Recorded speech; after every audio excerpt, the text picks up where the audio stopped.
Hey, welcome back. We're at Exponential 2022 in Orlando, and we have another guest here live on the Ethereum stage. And this time I'm talking to Lau, CTO of Phase One. Great to have you here, Lau. Nice to be here. So we were talking to different partners of the ecosystem already, but we were focusing more on the drone side. But of course, the ecosystem is not just drones and drone manufacturers. It's also a lot about the other components that basically make the complete solutions. And one of the most important ones, of course, is the payloads, or more specifically, camera payloads. So Lau, Phase One is one of the newer payloads that are supported by our software platform and part of the ecosystem. So can you give us a little walk around the product and what you do in general and what this specific solution is? So in Phase One, we are all about making very high resolution, high end cameras. Right. That's what we do across everything we work in, from commercial photography to manned mapping, okay, to UAV based inspection applications. I think that any application that needs to cover very large areas with very small pixels, especially from a distance, we believe we provide something unique in that. And we essentially make the camera components and the optics. Okay. But to make it work well in UAVs for inspection, we build it into a complete payload solution with gimbal, with software integration. So when you see many other cameras, it's just a camera, and then you kind of have to hack it together to make it fit in the whole solution.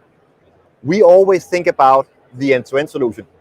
Okay. We might not make the entire end-to-end solution, but we make sure to make all the bits and pieces and all the glue that enables integrators or drone builders or advanced end customers to make a solution.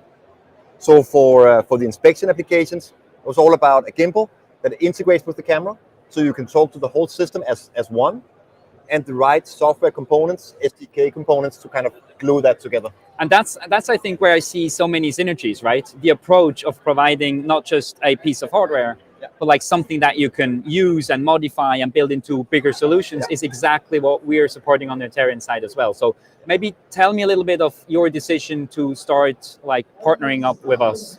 Yeah, I think that we try to make cameras and payloads that does more than just kind of the usual basic stuff. Okay. So that's one challenge, combined with a desire to make it easy to integrate. We could do that by applying to standards, like Mavlink, for example. If you do that, it becomes much easier to adopt, but you can only provide functionality that kind of exists within those standards. The wonderful thing about working with you guys is that we've made a lot of SDKs around our cameras, our image files, all of that gives access to all kinds of additional functionality, and some of it very kind of unique, non-standard value-adding functionality. So you open up the interface so that other software components can basically access and talk to your software. So anybody buying our cameras and building solutions with a computer and using our SDKs to talk to the cameras and extract the files, they can get all kinds of additional value out of it. But with you and your way of integrating, we essentially put our SDK into your ecosystem. Right. So anybody there using Ethereum and Phase One gets everything. It's nicely, easily integrated, but you get access to all that additional functionality. So they can leverage basically these additional functions that you're mentioning, and not just the like basic functionality of triggering a camera. Okay. That's the wonderful thing about working with you guys, because it's both for working with the camera, triggering functionality, setting it up in the right way, but it's also the whole image flow part of it. Right. Because we, with 100 megapixel or 150 megapixels, it's clearly so much data that doesn't necessarily flow through the radio link or whatever you have. So it gets stored in the camera, for example. But with tighter integration, you can still capture all that data, maybe immediately make low resolution versions in the camera that is sent through your entire pipeline. Then something interesting is detected in some of that. You can request again through these pipelines and SDKs to extract more data. All of that cannot be done with kind of basic off-the-shelf standard integration. Right. So you were thinking about the end-to-end process, right? Yes. It's capturing a lot of pixels, but at the other end of the pipeline, it's about this one single piece of information that you're interested in, right? Because all of those pixels, they have to be captured because they're being used for something. Of course, if you make maps, you need all the pixels.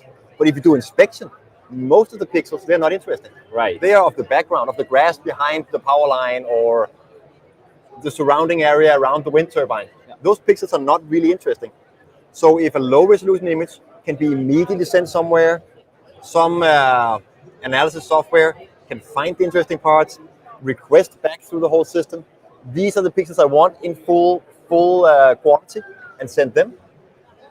That can add a lot of value, but it requires that all the pieces in the pipeline kind of talk together To connect to each other, right? Okay, And that's something we can do together. Absolutely, yeah, and that's basically also the workflow vision that we have. We want to enable exactly this. We want to enable from the capturing to the transmission to the basically pre-processing or even post-processing, and then delivering these insights at the end of that pipeline, and not just a bunch of pixels, right? And if you have in that pipeline like awkward manual steps, then there will be mistakes. There will be metadata that gets lost, and inefficiency, right?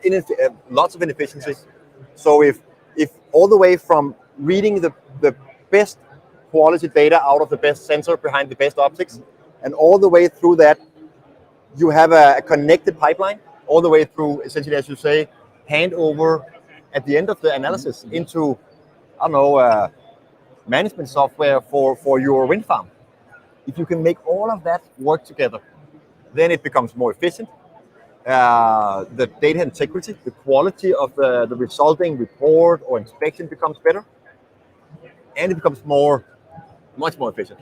Plus, I mean, if you were talking about just sending the relevant amounts of pixels, which then also enables the real-time factor, right? Yes. So we don't have to wait until all the data comes over, so we can interact immediately. Absolutely. And another challenge that we have as a camera payload maker is that we try to make the best possible optics, have the best possible sensors, the best possible electronics, all of that, essentially capture the best possible raw data at the time of capture. Yes. And if all the software later on only speaks JPEG, then we start to cry. We have all this wonderful image data, and it's ruined. And they just want JPEGs. You throw away so much information when you make JPEGs. Right. But on the other hand, all this raw data is typically in non-standard proprietary image formats.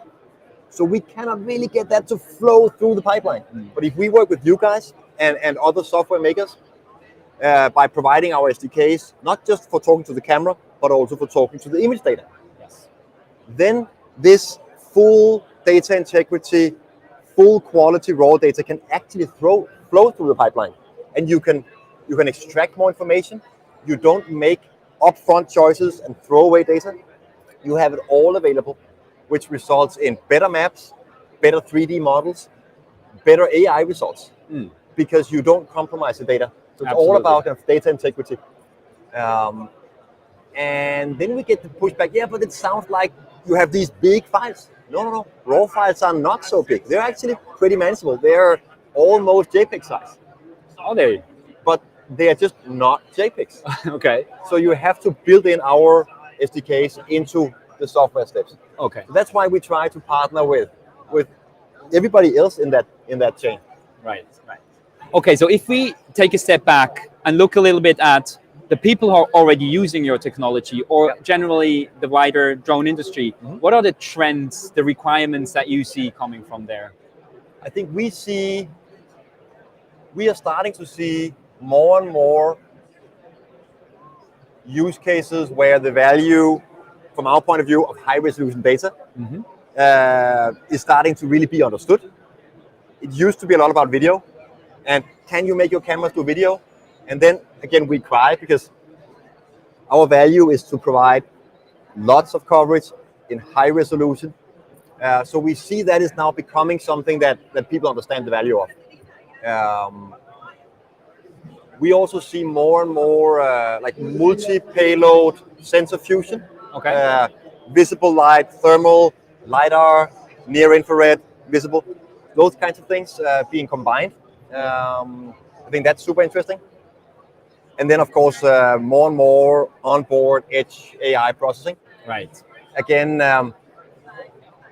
for us, that's super interesting because we create a lot of data, and that cannot be transmitted all the way down. So if more analysis can be done close to the camera, Even like at the edge, doing pre-processing and then only transmitting the interesting data, similarly to how you explained the data, the pixel. Yes.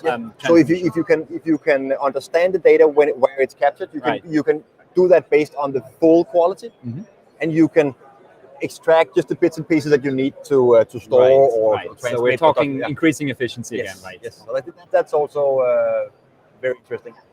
So I think those are some of the major things from us.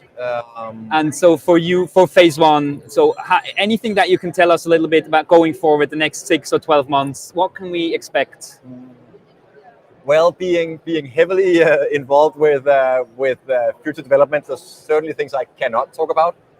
But clearly, we are pushing hard on integration.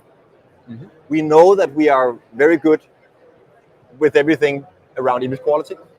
Where we believe we can improve and where we can do more is on being even more integration friendly, both the physical products and all the software components, SDK components, providing more value in that. That's probably one of the areas you'll see more from us. Maybe around some workflow software, again, thinking about the end-to-end pipeline. There are a few steps where we can take some pain away. Right, interesting. I'm curious to learn more. So that was Lau, CTO from phase one. Thank you so much, Lau, for stepping by for the conversation. It's a pleasure being here. If you're at the show, there's also a booth. Phase one has their own booth if you want to talk to them, or you come by our booth and see the product in action. And I'm going to see you again in about 45 minutes with our next conversation. See you then.